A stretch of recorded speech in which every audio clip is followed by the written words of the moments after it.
नमस्कार दोस्तों, target with PS Parihar channel में आपका स्वागत है। आइए शुरू करते हैं और देख लेते हैं कि आज के समाचार पत्रों में विद्यार्थी जीवन से संबंधित कौन कौन सी सूचनाएं हैं। तो वीडियो को जल्दी से लाइक कर दें, शेयर कर दें।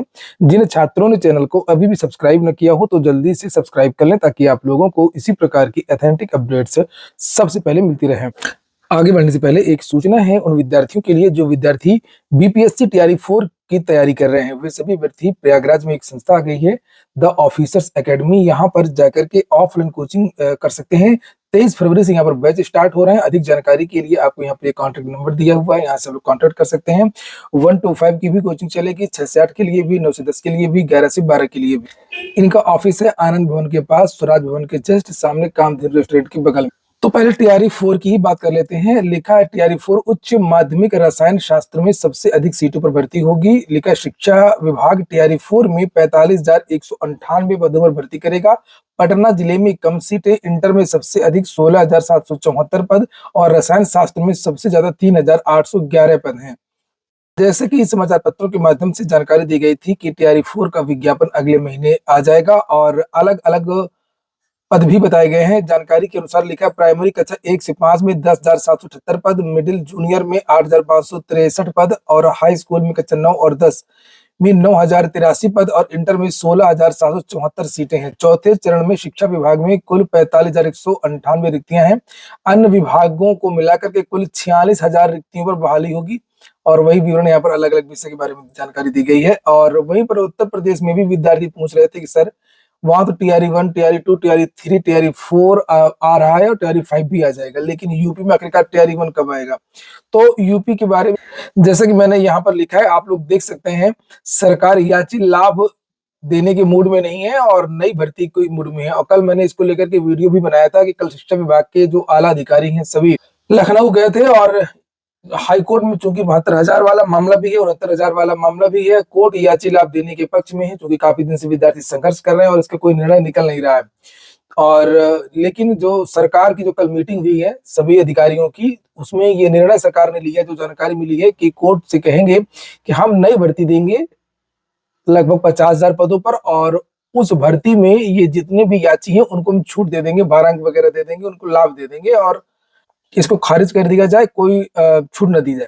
तो देखते हैं, ये तो सरकार का पक्ष है, अब कोर्ट इस पर क्या फैसला सुनाती है और मन तो वही होगा जो कोर्ट आदेश करेगी जैसा। तो टीजीटी पीजीटी एलटी वगैरह की भर्ती आ ही रही उत्तर प्रदेश में। और सबसे बड़ी बात केवल और केवल प्राथमिक और जूनियर भर्ती को लेकर के। जूनियर भर्ती यूपी में आती नहीं है, एक एरिड जूनियर की भर्ती आनी है, लेकिन पता नहीं उसका क्या होगा। और प्राथमिक, अब प्राथमिक का है सरकार का मूड कि प्राथमिक हम एक भर्ती दे दें। काफी दिन से विद्यार्थी प्राथमिक के लिए संघर्ष कर रहे हैं और सरकार इसको लेकर के पहले भी घोषणा कर चुकी है कि 1.5 लाख उत्तर प्रदेश में नई भर्तियां होंगी, जिसमें 50,000 शिक्षक भर्तियां होंगी और 50,000 में केवल टीजीटी पीजीटी की 50,000 तो हो नहीं सकती है। तो निश्चित तौर पर सरकार का जो मन है वो प्राइमरी भर्ती का भी है। नहीं तो 69,000 में कह रहे हैं छात्र की 19,000 ओबीसी एससी एसटी की सीटें चाहिए और 72,000 में लगभग 12,000 के आसपास। इस तरीके से अगर याची लाभ से ये सीटें भर जाएंगी तो आप लोग खुद जोड़ सकते हैं कि लगभग 31,000 सीटें जो है ये मांग चल रही है याचियों की। और जिस तरीके से याची इस समय बन रहे हैं तो सभी लोगों को इस तरीके से नियुक्ति देना सरकार के लिए एक बड़ा दुष्कर कार्य होगा। तो फिलहाल जो कल अधिकारियों की मीटिंग हुई थी उसका यही निर्णय निकल करके आया कि सरकार नई भर्ती देने के पक्ष में है। अब देखते हैं कि कोर्ट की सुनवाई में क्या होता है। अगली जो सूचना है वो है शिक्षा सेवा चयन आयोग की। कल शिक्षा सेवा चयन आयोग में विद्यार्थियों ने उप सचिव से मुलाकात की। इसको लेकर के मैंने कल वीडियो बनाया भी था और विद्यार्थियों की मांग थी विवादित प्रश्नों को लेकर के और साथ में डोमिसाइल को लेकर के। लिखा अशासकीय सहायता प्राप्त एडेड माध्यमिक विद्यालयों की प्रशिक्षित स्नातक शिक्षक टीजीटी एवं प्रवक्ता संवर्ग पीजीटी एडेड महाविद्यालयों में असिस्टेंट प्रोफेसर तथा शिक्षक पात्रता परीक्षा टीईटी में अक्सर विवादित प्रश्न पूछे जाने के कारण भर्ती प्रक्रिया बाधित होती है और न्याय की उम्मीद में अभ्यर्थी अदालतों की शरण में चले जाते हैं। सुनवाई और निर्णय में समय लग जाने के कारण भर्तियां विलंबित होती हैं।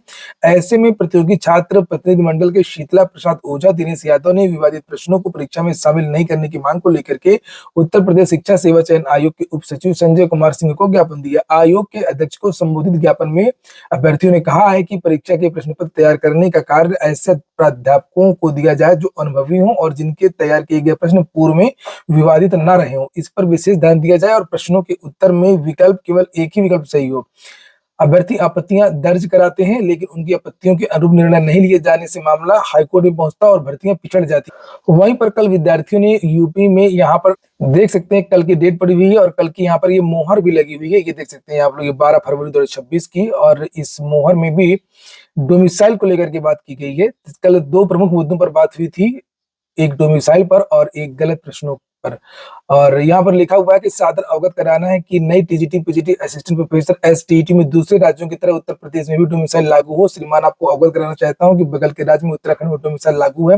राजस्थान में केवल 5% ही मिलता है। बिहार में दूसरे राज्य के छात्रों को केवल 15% सीटें मिलती हैं। छत्तीसगढ़ में भी पूरी तरीके से डोमिसाइल लागू है। मध्य प्रदेश में भी डोमिसाइल लागू है, वहां केवल कुछ ही प्रतिशत मिलता है। फिर भी उत्तर प्रदेश के भर्तियों के साथ में दोहरा भेदभाव क्यों हो रहा है? अतः आपसे अनुरोध है कि उत्तर प्रदेश में आगामी विज्ञापनों में डोमिसाइल लागू किया जाए, आपकी महान कृपा होगी। देखिए, ये ठीक है, विद्यार्थियों ने दे दिया है शिक्षा सेवा चयन आयोग को, लेकिन इसकी मांग सरकार से करनी चाहिए, बड़े स्तर पर करनी चाहिए। विधानसभा में सांसदों विधायकों से कहलवाना चाहिए और इसमें सरकार ही कुछ इस तरीके की नीति लागू कर सकती है। बिहार में जो डोमिसाइल लागू हुआ है कि 35% वहां पर महिलाओं को आरक्षण दिया जाएगा और वहीं की महिलाओं को आरक्षण दिया जाएगा, और 60% तो पहले से था, 50% और बची 15%। तो वहां पर वहां की सरकार ने ये निर्णय लिया था और विद्यार्थियों ने सरकार पर यह दबाव बनाया था। वहां पर तो पूरे डोमिसाइल लागू करने की योजना थी, जो विद्यार्थी मांग कर रहे थे, तो पूरा डोमिसाइल लागू नहीं हो पाया और सरकार ने वहां पर 35% महिलाओं को आरक्षण देकर के इस तरीके से 85% तक पहुंचा दिया। इसी तरीके की सरकार इसमें कोई नीति बना सकती है, चूंकि ये नीति बनाने का काम सरकार का है। और फिलहाल विद्यार्थियों ने ये ज्ञापन यहाँ पर दिया है और सरकार को भी ज्ञापन दे, मुख्यमंत्री को भी ज्ञापन दे, सांसदों विधायकों से कलमाए, एक बड़ा दबाव सरकार पर बनाए, क्योंकि उत्तर प्रदेश में खुद ही इतने ज्यादा बेरोजगार हैं और आप भर्तियां तो देख ही रहे हैं कितने कम पदों पर भर्तियां आती हैं।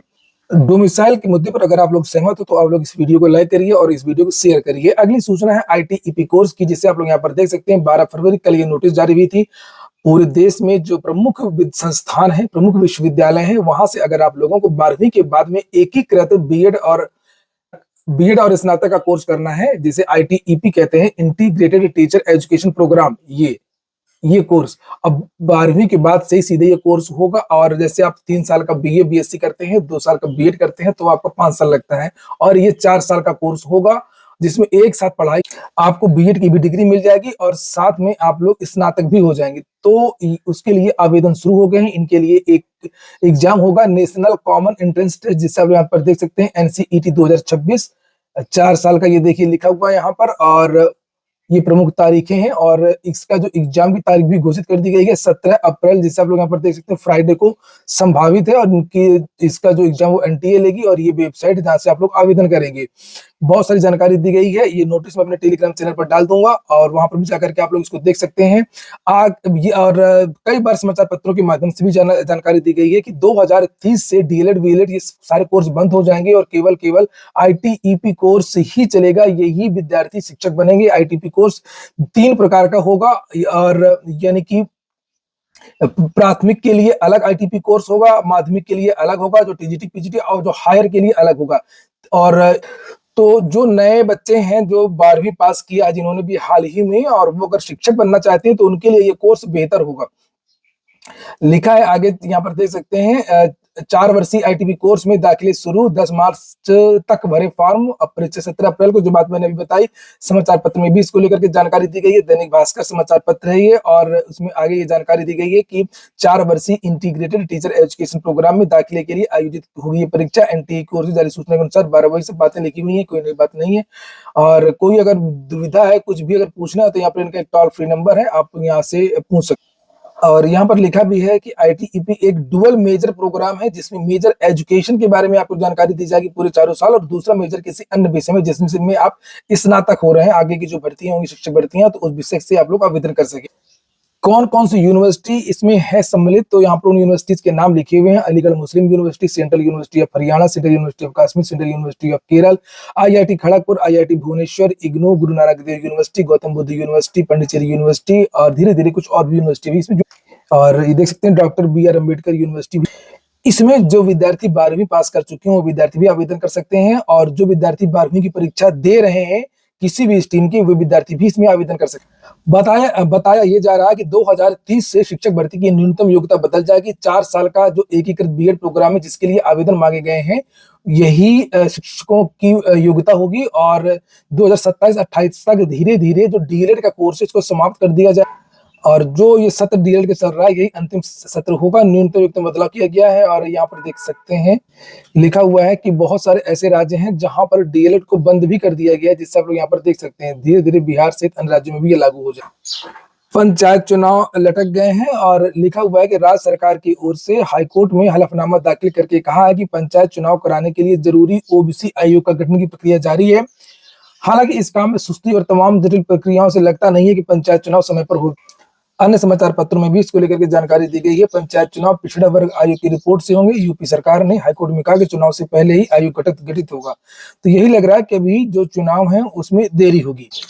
आगे लिखा हुआ है कि इलाहाबाद हाईकोर्ट की लखनऊ बेंच में एक जनहित याचिका पर जवाब देते हुए राज्य सरकार की ओर से कहा गया है कि पंचायत चुनाव से पूर्व पिछड़ा वर्ग आयोग का गठन कर लिया जाएगा तथा संबंधित कानून के तहत उक्त आयोग के रिपोर्ट के आधार पर ही ओबीसी आरक्षण लागू किया जाएगा। सरकार के उक्त जवाब के आधार पर न्यायालय ने संबंधित याचिका को निस्तारित कर दिया है। हालांकि इस संबंध में सरकार की ओर से कोई हलफनामा नहीं दिया गया है और बताया जा रहा है कि यूपी में चुनाव समय पर कराना चुनौती।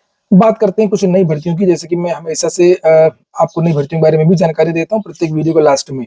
तो राजस्थान कर्मचारी चयन बोर्ड से भर्ती चल रही है lab assistant, junior lab assistant की 804 पदों पर। इसकी लास्ट डेट 25 फरवरी है। डीएलएसए अल्मोड़ा से भी वैकेंसी आई है 121 पदों पर। पैरालीगल स्वयं सेवक की भर्ती है 25 फरवरी इसकी लास्ट डेट है। बिहार लोक सेवा आयोग से भी भर्ती चल रही है 102 पदों पर। अंकेक्षक की पदों की भर्ती है 26 फरवरी इसकी लास्ट डेट है। 21 से 37 के बीच के युवा आवेदन कर सकते हैं। हिंदुस्तान एरोनॉटिक्स से वैकेंसी आई है 151 पदों पर। टेक्नीशियन, सुरक्षा गार्ड, अन्य पदों पर भर्ती है 25 फरवरी इसकी लास्ट डेट है। और यहाँ पर यूपीएससी से भी एक भर्ती आई है भारतीय वन सेवा 2026 के लिए। इसकी लास्ट डेट 24 फरवरी है, तो इसके पहले पहले आप लोग आवेदन कर सकते हैं। वेबसाइट है upsc.gov.in। और ईसीआईसी पटना से वैकेंसी 29 पदों पर प्रोफेसर, एसोसिएट प्रोफेसर आदि की भर्ती है 28 फरवरी इसकी लास्ट डेट है। एम्स से नर्सिंग ऑफिसर भर्ती सामान्य पात्रता परीक्षा के लिए आवेदन मांगे गए हैं, तो इसको भी देख सकते हैं। जिनके पास नर्सिंग का कोर्स होगा वही इसके लिए आवेदन कर पाएंगे। पीएम श्री केंद्रीय विद्यालय खगौल से वैकेंसी आई है। लिखा है शैक्षणिक सत्र 2026-27 के लिए पूर्णतः अस्थायी अंशकालीन अनुबंध के आधार पर निम्नलिखित पदों के लिए चयन सूची तैयार करनी है। तो 23 फरवरी को विद्यालय में साक्षात्कार का आयोजन किया जाएगा। इच्छुक अभ्यर्थी साक्षात्कार के समय अपना पूरा डॉक्यूमेंट्स लेकर के उपस्थित हो सकते हैं। यहाँ पर पीजीटी के कौन कौन से विषय देख सकते हैं, केमिस्ट्री, मैथ, फिजिक्स, बायो, ये सब दिया हुआ है। यहाँ पर हिंदी वगैरह। टीजीटी के कौन कौन से विषय के लिए पैनल में विद्यार्थी आ सकते हैं, तो उनका विषय भी नीचे लिखा हुआ है, तो उसको भी आप लोग देख सकते हैं। वेबसाइट है khagol.kvs.ac.in। तो इस समय बहुत सारी केवीएस से इस तरीके की संविदा भर्तियों के लिए विज्ञापन निकले हुए हैं, आप लोग जाकर के चेक कर लीजिए। एक और वैकेंसी है जिससे आप लोग यहाँ पर ये देख सकते हैं, कर्मचारी राज्य बीमा निगम में प्रतिनियुक्ति के आधार पर भर्ती आई है सहायक कार्यपालक अभियंता की, तो इसको भी देख सकते हैं। आज के वीडियो में इतना ही। पूरा वीडियो सुनने के लिए बहुत बहुत धन्यवाद।